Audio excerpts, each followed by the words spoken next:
नहमदुहु व नसल्ली अला रसूलिहिल करीम अम्मा बाद फ़अऊज़ु बिल्लाहि मिनश शैतानिर रजीम बिस्मिल्लाहिर रहमानिर रहीम। डियर स्टूडेंट्स, डियर सिस्टर्स, कैसी हैं आप लोग। आप देख रही हैं एशियल कुरान इंस्टीट्यूट और मैं हूं आपकी टीचर समन अली। उम्मीद करती हूँ आप सब ठीक ठाक होंगी। दुआ गो हूँ कि अल्लाह रब्बुल इज़्ज़त आपको अपने हिफ्ज़ ईमान में रखे। डियर सिस्टर्स, पिछली वीडियो में मैंने आपको जैसे कि बताया था और हम माह रमज़ान का जो है वो लेसन जो है वो स्टडी कर रहे थे कि माह रमज़ान के महीने में जो तरावी की जो सुन्नत है ये हज़रत उमर फ़ारूक रज़ियल्लाहु अन्हु, हज़रत अमीरुल मोमिनीन उमर फ़ारूक रज़ियल्लाहु अन्हु ने जो है वो उनसे जो गो के नबी अकरम सल्लल्लाहु अलैहि वसल्लम की सुन्नत है, लेकिन इसको जो बाकायदा जो तरावी की जो शुरू करवाई वो हज़रत उमर फ़ारूक रज़ियल्लाहु अन्हु ने जो है वो शुरू करवाई। और इसके बारे में जो है जब हम इस लेसन पे पहुँचे थे कल कि जो है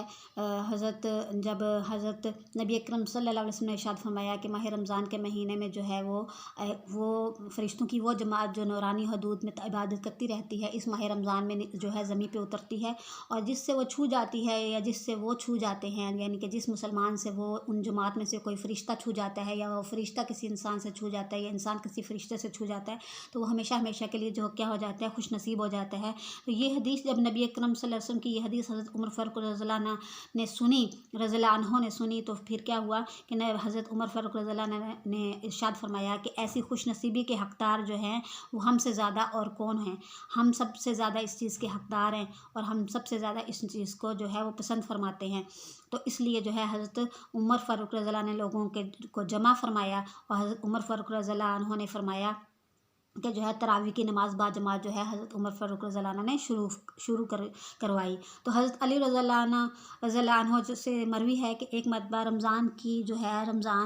इस माह रमज़ान में जो है वो सब क्या हुए कि बाहर निकले तो देखा कि मसाजिद में जो है वो कंदीलें रोशन हैं, यानी कि चिराग रोशन है और कुरान पाक की तलावत की आवाज़ आ रही है। तो ये मंज़र देख के बेसाख्ता इनकी ज़ुबान से निकला कि अल्लाह ताला हज़रत उमर की कब्र को मुनव्वर फरमाए कि जिस तरह उन्होंने हमारी मसाजिद को कुरान पाक से रोशन किया। और हज़रत उस्मान से भी इसी तरह की एक हदीस जो है वो मनकूल है, इसी तरह की यानी कि एक रवायत मनकूल है। तो अज़ीज़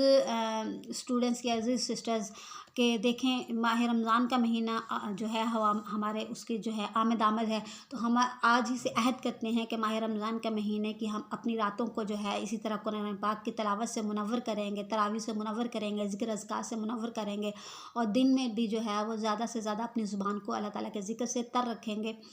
और जिस कदर जो है इस वक्त हमारा वतन ने अज़ीज़ जो है मुश्किलात में घिरा हुआ है, इस वक्त जो है पूरी उम्मत जिन मसाइल में घिरी हुई है,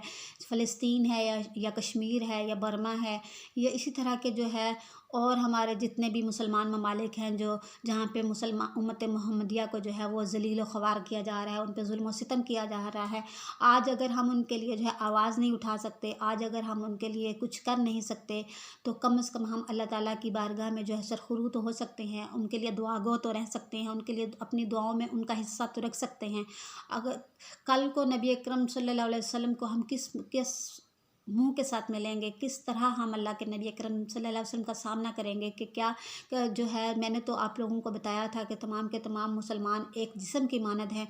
एक जिस्म में से एक आँख को तकलीफ़ होती है तो पूरा बदन जो है उसकी तकलीफ़ को महसूस करता है। अगर एक फ़िंगर को तकलीफ़ होती है तो पूरा बदन उस तकलीफ़ को महसूस करता है। लेकिन तुम्हें क्या हो गया था कि तुमने अपनी उम्मत के दर्द को महसूस ही ना किया, अब मेरी उम्मतियों के दर्द को महसूस ना किया। तो अगर हम कम से कम दुआओं में उनका हिस्सा रख के, उनको दुआओं में अब याद रख के, तो जो है एक मोमिन की दुआ मोमिन के लिए, जब गैब की दुआ गैब के लिए कबूल होती है तो हम अपने बहन भाइयों को उनकी गैर मौजूदगी में याद रखें, उनको दुआओं में याद रखने और अपने वालिदैन को जो है दुआओं में जो है वो याद करें, क्योंकि वालिदैन को अपने उस्ताज़ इकराम को अपनी दुआओं में याद ना करने वाले की दुआ कबूल ही नहीं होती। जो इंसान अपने वालिदैन के लिए दुआ नहीं करता, अपने उस्ताज़ इकराम के लिए दुआ नहीं करता और ख़ास तौर पर नबी अकरम सल्लल्लाहु अलैहि वसल्लम की ज़ात अक़दस के लिए दुआ गो नहीं होता तो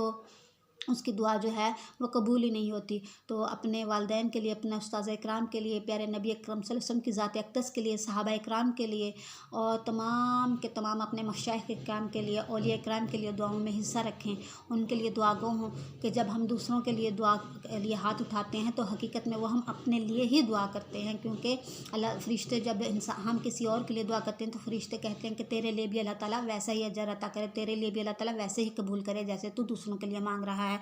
तो हदीस शरीफ में आता है कि रोज़ा बहुत बड़ा सवाब है, बहुत बड़ा सवाब है, और अल्लाह ताला के नज़दीक रोज़ेदार का इतना बड़ा रुतबा है कि नबी अकरम सल्लल्लाहु अलैहि वसल्लम की ज़ात अक़दस फरमाते हैं कि जिसने रमज़ान के रोज़े को महज अल्लाह ताला के वास्ते यानी कि सवाब समझ के रखा, तो इसके तमाम के तमाम जो है अगले पिछले जो हैं अगले सॉरी जो है और पिछले गुनाह सगीरा जो उनसे हैं वो बख्श दिए जाते हैं। गुनाह कबीरा जो होते हैं वो उनसे इंसान को तौबा करनी पड़ती है, वो तौबा के बगैर माफ़ नहीं होते। जितने भी गुनाह कबीरा हैं तो वो तौबा के बगैर माफ़ नहीं होते। तो गुनाह सगीरा जो उनसे हैं वो माफ़ कर दिए जाते हैं। नबी अकरम सल्लल्लाहु अलैहि वसल्लम इरशाद फरमाते हैं कि रोज़ेदार के मुंह की जो बू होती है अल्लाह ताला को के नज़दीक जो है मुश्क की खुशबू से भी ज़्यादा प्यारी होती है। और क़यामत के दिन जो है रोज़ेदार को बेहद सवाब अता किया जाएगा। रवायात में आता है कि रोज़ेदारों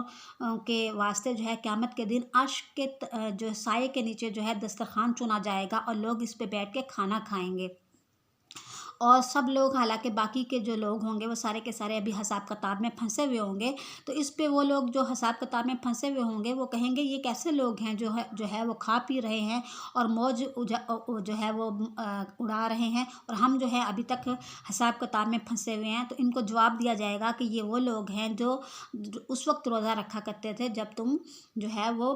पेट भर के खाते थे और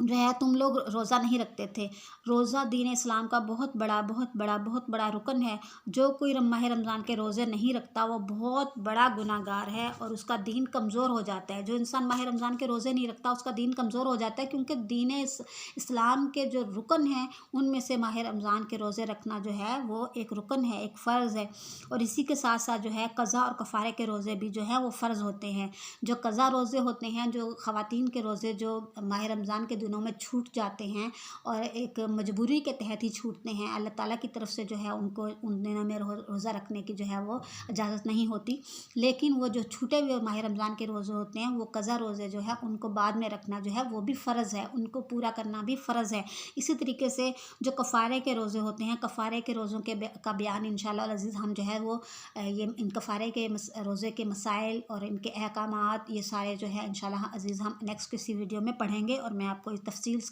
के साथ डिटेल के साथ जो है ये सारे बताऊंगी कि कफ़ारा क्या होता है, कफ़ारे के रोज़े कैसे रखे जाते हैं, क्यों रखे जाते हैं। ठीक है, तो कफ़ारे के रोज़े और क़ज़ा रोज़े जो उनसे हैं ये भी फ़र्ज़ होते हैं, और इसके सिवा और सब रोज़े जो बाकी जो रोज़े होते हैं वो क्या होते हैं, नफली रोज़े होते हैं। तो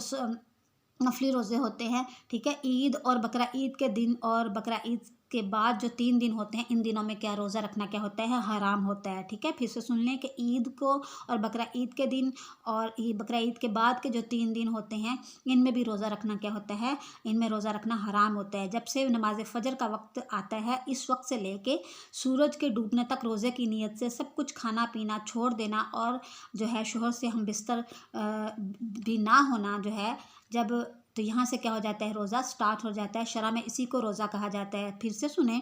कि नमाज फ़जर का जो वक्त होता है, ठीक है, उससे पीछे तो हम सहरी कर सकते हैं ना। नमाज फ़जर का जो वक्त होता है उससे पहले पीछे हम क्या जो वक्त होता है वो हमारा सहरी का वक्त होता है, उसमें हम खा पी सकते हैं। लेकिन जब नमाज फ़जर का वक्त आ जाता है उस वक्त से लेके सूरज डूबने तक या नमाज मगरिब का वक्त जो है वो स्टार्ट होने तक जो है ना इंसान खा पी सकता है, ना शोहर से हम बस्तर हो सकता है। शरअ में इसी को क्या कहते हैं, रोज़ा कहते हैं। और इसके अलावा ज़ाहिर बात है और भी जितने गुनाह के, ये तो जायज़ काम है ना खाना पीना या शोहर से हम बिस्तर होना, लेकिन वो भी जो है रोज़े की हालत में मना है। तो लेकिन बाकी तो हैं ही नाजायज़ काम, ग़ीबत करना, चुगली करना, झूठ बोलना, इसी तरीके से जो है वो हराम खाना और जो है जितने भी गुनाह के काम हैं, किसी को बुरा भला कहना, गाली देना, मारपीट करना, गाली गलौज करना और जो है वो किसी को फ़रेब देना या किसी को धोखाबाजी देना या किसी माल में धोखा करना, मिलावट करना, सूद लेना, ये तो सारे के सारे हैं ही हराम काम। ये तो आम दिनों में भी हराम है, तो रोज़े की हालत में तो फिर और ज़्यादा जो उनसे है इनका जो हराम होना जो है वो ज़ाहिर हो जाता है। तो आगे है कि हमारा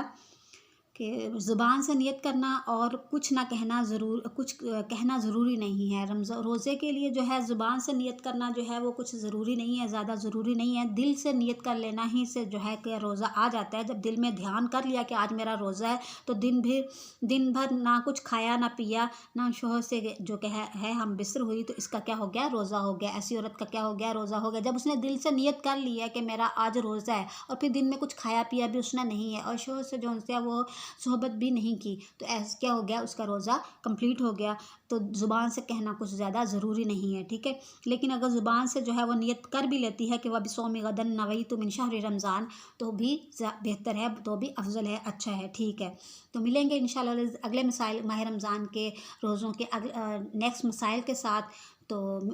उस वक्त के लिए दीजिए जो है मुझे इजाज़त। अल्लाह हाफ़िज़, फ़ी अमानिल्लाह।